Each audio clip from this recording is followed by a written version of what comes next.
प्रिय विद्यार्थियों, बीए प्रथम वर्ष में हम आज की कक्षा में प्रथम प्रश्न पत्र के अंतर्गत कबीरदास जी का अध्ययन करेंगे। कबीरदास जी में आज के व्याख्यान के लिए हमने जो विषय चुना है वह कबीर का युग। कबीर के युग पर यदि हम दृष्टि डालें तो इसके प्रारंभ को कुछ इस तरह से देख सकते हैं कि किसी भी व्यक्ति का युग उसकी शक्ति और कृतित्व को निश्चित रूप से प्रभावित करता है। महात्मा कबीरदास का जीवन और कृतित्व भी इसका अपवाद नहीं है।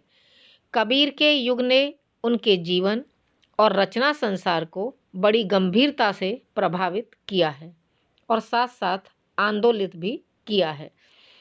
उस युग का विवेचन निम्नलिखित शीर्षकों के माध्यम से हम समझ सकते हैं। इन शीर्षकों की सहायता से हम उस समय की जो स्थिति थी उसका वास्तविक एवं सजीव चित्र हम अपने नेत्रपटल से आज भी जो है देख सकते हैं, एहसास कर सकते हैं। सर्वप्रथम हम कबीर के युग की राजनैतिक स्थिति या राजनैतिक वातावरण को देखते हैं कि उस समय किस प्रकार का था। शहाबुद्दीन गोरी का अंत मुसलमानी शासक का प्रारंभ था। अलाउद्दीन खिलजी संवत 1352 से 1372 की कठोरता और क्रूरता को भारतीय जनमानस कभी भी नहीं भुला सकता है। उसकी धार्मिक कट्टरता और जजिया कर हिंदुओं के लिए अभिशाप बनकर आया था। उसकी संकुचित मानसिकता और जो अत्याचार करता था उसका वर्णन करते हुए इतिहासकार बर्नी ने लिखा है कि हिंदुओं को इतना दबा दिया गया था कि वे न घोड़ा रख सकते थे, न अच्छे वस्त्र पहन सकते थे और न किसी प्रकार की विलास की वस्तुओं का वो इस्तेमाल कर सकते थे।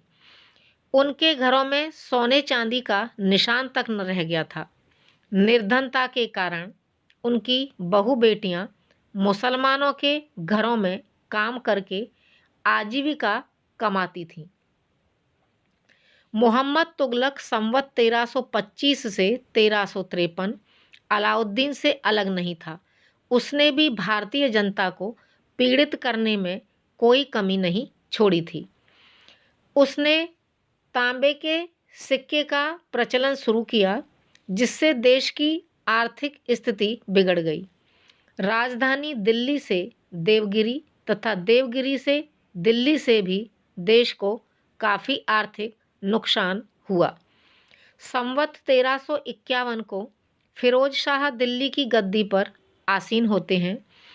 फिरोज शाह धार्मिक दृष्टि से कट्टर बादशाह था। हिंदुओं को मुसलमान बनाना और मंदिरों को तोड़कर मस्जिद बनाना उसके लिए मामूली सी बात थी। उसके इन कुकृत्यों पर एस.आर. शर्मा ने लिखा है कि उनके मंदिरों और मूर्तियों को नष्ट भ्रष्ट कर दिया और उनके स्थानों पर मस्जिदें बनवा दी। क्रूर तुर्कों ने हिंदुओं के शरीर के टुकड़े टुकड़े कर दिए।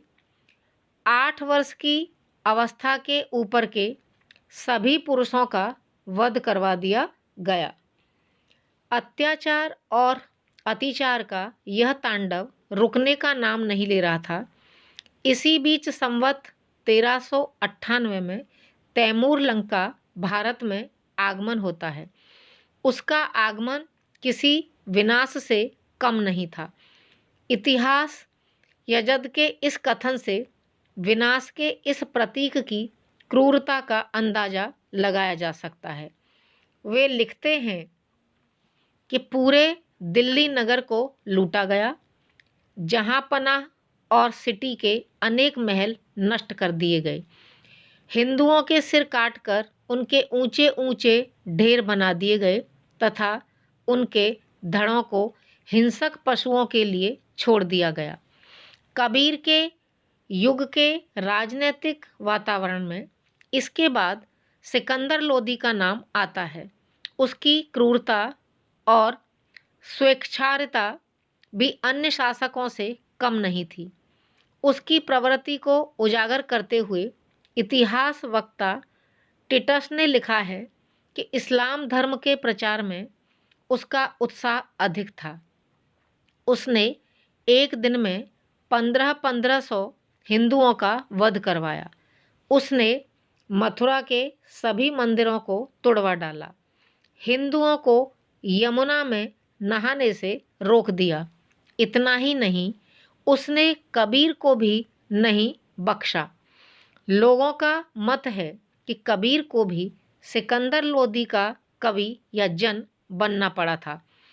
निम्नलिखित दो पद उस समय की स्थिति से जोड़कर यदि हम देखने का प्रयास करें तो निश्चित रूप से हम उस समय की स्थिति को समझने में काफ़ी जो है सफल हो सकते हैं। मन न डिगे ताथे तन न डराई, केवल राम रहे ल्यो लाई। अति अथाह जल गहर गंभीर, बांधी जंजीर जल बोरे हैं कबीर। जल की तरंग उठ कटे है, जंजर हर सुमिरन तट बैठे हैं कबीर। इसी तरह से आगे की पंक्तियां भी कुछ इस प्रकार की ही स्थिति को स्पष्ट रूप से दर्शाती हैं। बांध भुजा भले कर डार्यो, हस्ती कोप मूड में मार्यो। भाग्यों हस्ती चीसा मारी, का मूरत की मैं बलिहारी। हस्ती न तोरें धरें धिमान, बांके हृदय बसें भगवान। सिकंदर लोदी के बाद भी आक्रमणों का यह सिलसिला समाप्त नहीं होता है। इसी युग में बाबर के आक्रमणों का आरंभ होता है। लूट, संहार और रक्तपात रुकने का नाम नहीं लेता। एसआर शर्मा लिखते हैं कि बाबर ने 11 फरवरी 1527 से हिंदुओं के विरुद्ध जो है त्रिहाद की घोषणा की। ऐसा कोई राजपूत कुल नहीं था जिसमें श्रेष्ठ नायक का खून न बहाया हो। पानीपत का युद्ध व्यापक रक्तपात का जीता जागता उदाहरण है। इस समस्त राजनीतिक भयंकरताओं को लक्षित करके डॉक्टर रामजी लाल सहायक ने लिखा है कि तत्कालीन हिंदू जनता अनाचार, अत्याचार, स्वेच्छाचार और धर्मांधता के नंगे नाच से ऊब चुकी थी। वह निराशा, भय, चिंता आदि की शिकार बनी हुई थी। हिंदू संस्कृति एवं हिंदू धर्म की प्राचीरें हिंसा के रूप में जाग उठी थीं। हिंदुओं को अपनी जीवन भर की जो स्थितियां थी उनका स्वरूप जो है स्पष्ट रूप से दिखाई देने लग गया था। कबीर की कविता इन राजनीतिक विसंगतियों का अनदेखा रूप जो है चाहने पर भी नहीं कर सकती थी। किसी न किसी बहाने से कबीर ने इन अत्याचारों को अपनी रचनाओं में व्यक्त किया है। अब हम देखते हैं सामाजिक वातावरण कबीरदास जी के युग में किस प्रकार से था। मनुष्य एक सामाजिक प्राणी होता है क्योंकि समाज उसके निर्माण में महत्वपूर्ण भूमिका प्रधान रूप से उपस्थित करता है या महत्वपूर्ण भूमिका उसकी रहती है। समाज से अलग रहकर उसका निर्माण कभी भी संभव नहीं हो सकता और यदि वह कोशिश भी करता है तो वह असफल हो जाता है, उसका अस्तित्व नहीं होता। व्यक्ति का जैसा समाज होता है वैसा ही उसका व्यक्तित्व होता है। जहाँ तक कबीर के समय के समाज का प्रश्न है उस बारे में उल्लेख अगर हम देखें कि किस प्रकार का है कि उस समय का समाज अनेक विसंगतियों की शरण से बहुत ही निराशाजनक स्थिति में पहुंच चुका था।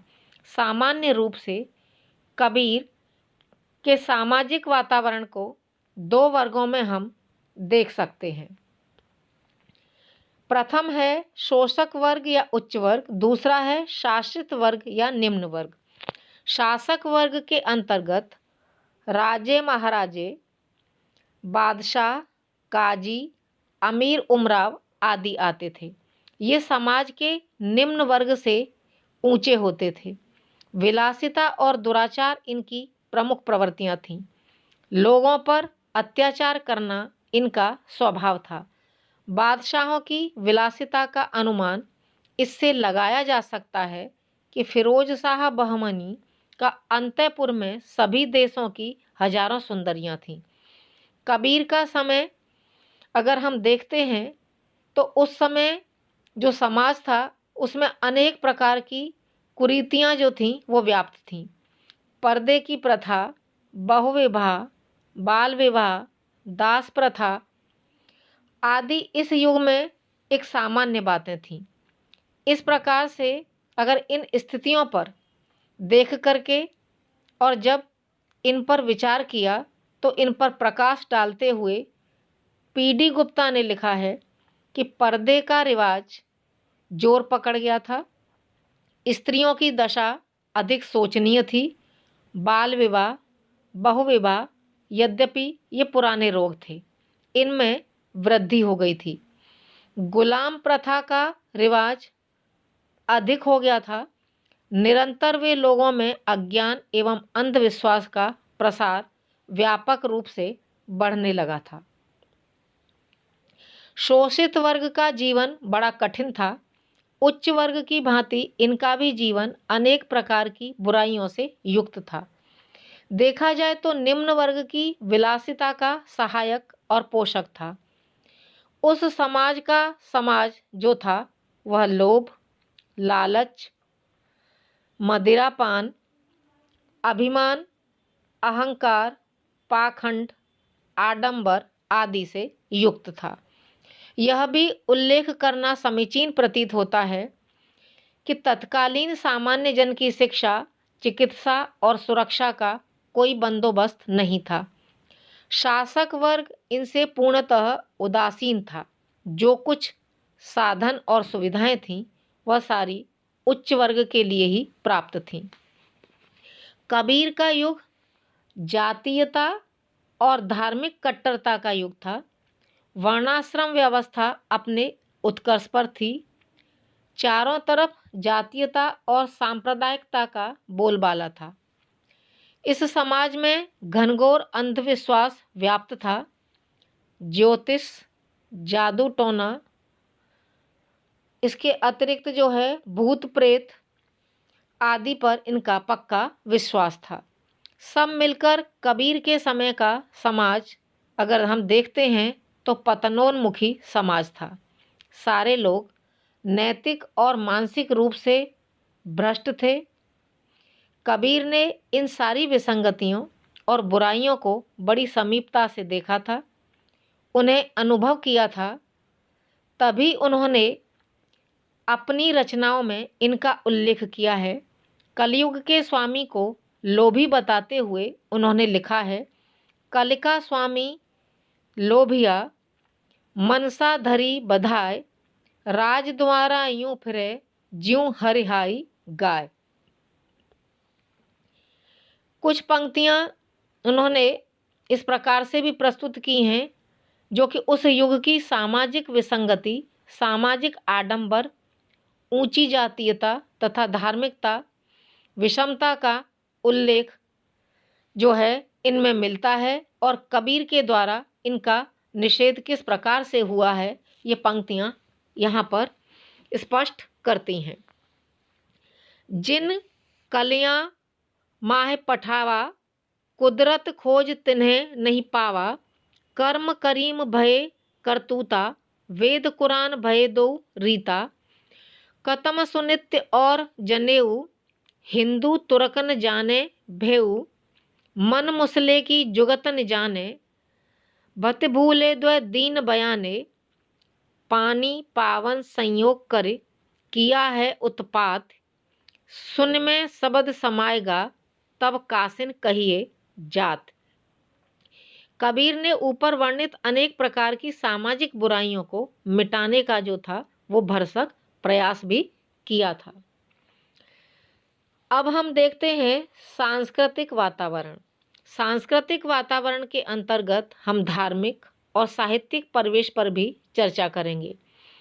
कबीर के युग के धार्मिक परिवेश का जहाँ तक प्रश्न है, उस बारे में उल्लेखनीय है कि उस युग में दो धर्म मुख्य रूप से प्रचलित थे, हिंदू धर्म और इस्लाम धर्म। दोनों ही धर्मों में द्वंद्व था, दोनों ही धर्मों में कहरता थी तथा दोनों ही धर्मों में पाखंड और बाह्याचार की प्रधानता थी।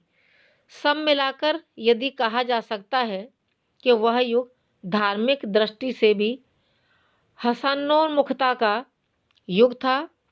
मार्को योलो ने हिंदू धर्म पर टिप्पणी करते हुए लिखा कि हिंदू लोग कट्टर निर्मिष भोजी थे। वे अत्यधिक साफ सुथरे रहते थे और छूत से बचने के लिए सबके बर्तनों से पानी नहीं पीते थे। वे अंधविश्वासी थे, फलित ज्योतिष, जादू टोना और शकुनों आदि शैतानी कलाओं में विश्वास करते थे।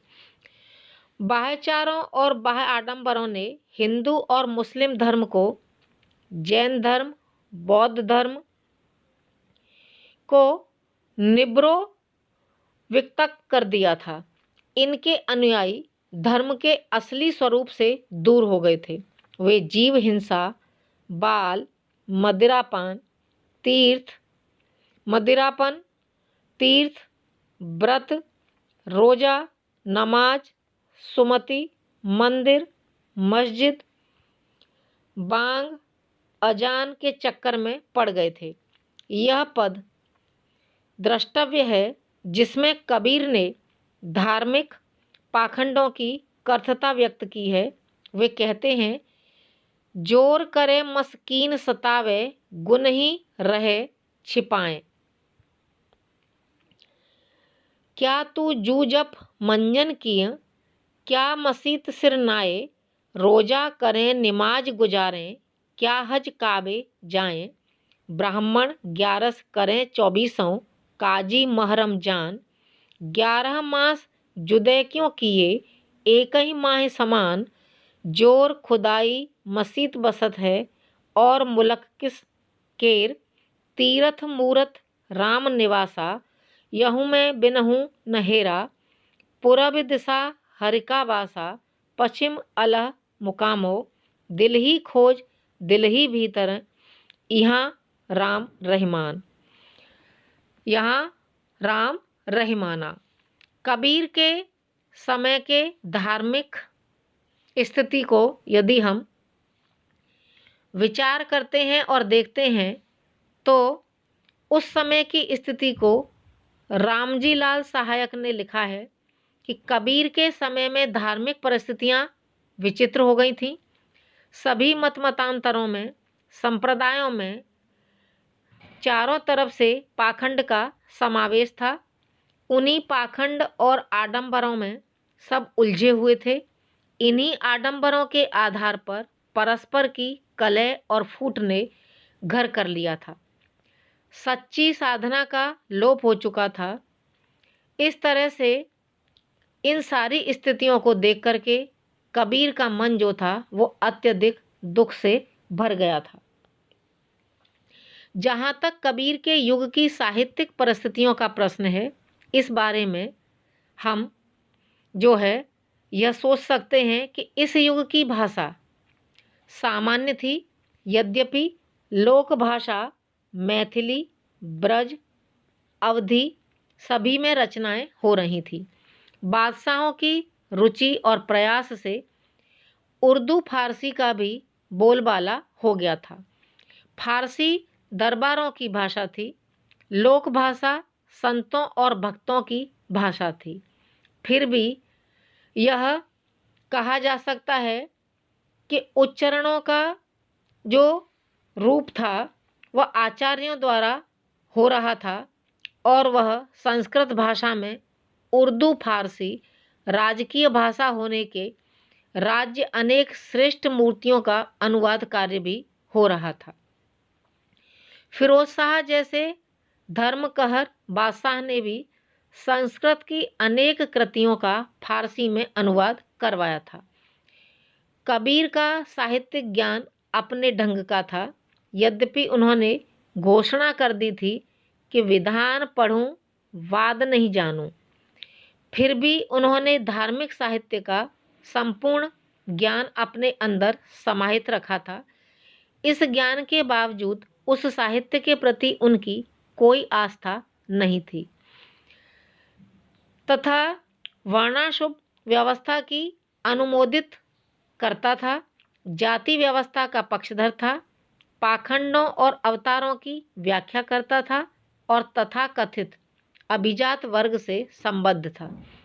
इसी सोच के कारण कबीर का अपने युग के कई शक्तियों से जो था वो वैमनस्य था और विचार उनसे मेल नहीं खाते थे, तो यह उनके मन में एक विवाद की स्थिति भी उत्पन्न रहती थी। कविताओं के अनेक प्रकरण और प्रसंग इस विवाद संवाद को कुंठित करते हैं। अब हम देखते हैं आर्थिक वातावरण कबीरदास जी के युग में। कबीर के युग के आर्थिक ढांचे और आर्थिक पक्ष की असमानता पर प्रकाश डालते हुए पीडी गुप्ता ने लिखा है कि धन का विभाजन इस समय बहुत असमान था। जागीरदार और अमीरों के पास सोना चांदी एकत्रित हो गया था और साधारण जनता के पास बहुत कम धन रह गया था। उस युग में धन का असमान वितरण था। शासक वर्ग के पास अपार वैभव और भोग विलास की सामग्री थी, जबकि शोषित वर्ग रोटी के लिए निरंतर संघर्षरत था। इतना ही नहीं, शोषित वर्ग के धन का ही शोषण नहीं था, उसके श्रम का भी घनघोर शोषण था। सत्ताधारी लोग बेगार लेते थे। किसी विशेष राजपूत ने विजयनगर के राजा के वैभव के बारे में लिखा है कि बादशाहों वास्तव में उसकी यह सूचना कामोवश सारे राजाओं और बादशाहों पर घटित होती है। वैभव की उन्नति पर वह लिखता है कि संध्या के समय दरबार में उपस्थित हुआ और 5 सुंदर घोड़े तथा 2 थाल, जिनमें 2-2 साटन और बूटेदार कपड़े के थान थे, भेंट दिए। राजा 40 खंभा मंडप में राजछत्र के साथ बैठा हुआ था और उसके बाईं दाईं ओर ब्राह्मणों तथा अन्य लोगों की बड़ी बड़ी भीड़ खड़ी हुई थी। वह साटन के वस्त्र धारण किए हुए था और रंग में शुद्ध तथा बहुत ही सर्वोत्कृष्ट मोतियों की माला पहने था, जिसका मूल्य आंकना एक जौहरी के लिए बहुत ही कठिन था। दूसरी तरफ श्रमजीवी और शिल्पकार थे, जिनका आर्थिक जीवन बड़ा स्पष्टकर था। उनके ऊपर अनेक प्रकार के कर थे। इन पर डॉक्टर सहायक ने लिखा है कि हिंदू शिल्पकार श्रमजीवी तथा निम्न श्रेणी के लोगों की आर्थिक दशा सर्वाधिक चिंतनीय थी।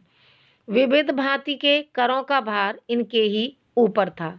जजिया कर जो अधीन प्रजा से वसूल किया जाता था और उपज का जो कृषकों को देना पड़ता था, व्यापारियों को व्यापार कर देना पड़ता था तथा अधीन प्रजा द्वारा दी गई उपज की वस्तुएं एक आनुपातिक दर से राजकोष के लिए भेजनी पड़ती थी। सब मिलाकर उल्लेखनीय है कि सामान्य जनता सत्ता से, अति से, अनावृष्टि से, अमात से, लुटेरों से अत्यंत त्रस्त तथा पीड़ित थी। उनका सामाजिक और आर्थिक जीवन बिल्कुल बहुत ही बदतर था। अमीर खुसरो ने लिखा है कि शासकों के मुकुट का हर मोती किसानों के रक्त के बिंदुओं से बना है। इसका अर्थ यही है कि जनसाधारण के परिश्रम की कमाई का पैसा सुल्तानों के विलासमय कार्यों में व्यय होता था। कबीर ने अपने युग की इस और ऐसी आर्थिक विषमता का व्यावसायिक चित्र भी अपनी रचनाओं में प्रस्तुत किया है। इस दृष्टि से यह चित्र देखिए जिससे उनके युग का सारा आर्थिक वातावरण चित्रित हो उठता है। निर्धन आदर कोई न देई, लाख जतन करे ओहु चित न धरेई, जो निर्धन सर धन के जाई, आगे बैठा पीठ फिराई, दिया आदर लिया बुराई, निर्धन सरधन दोनों भाई, प्रभु की कला न मैटी जाई। निष्कर्ष रूप में कहा जा सकता है कि कबीर के युग का राजनीतिक, सामाजिक, सांस्कृतिक, आर्थिक वातावरण विषय तथा प्रतिकूल था। उस वातावरण में समन्वय और सद्भाव पैदा करने का कार्य कबीर ने किया।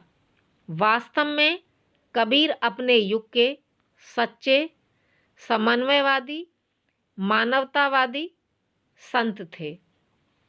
इस तरह से जो है आज का यह व्याख्यान हम यहीं पर समाप्त करते हैं। धन्यवाद।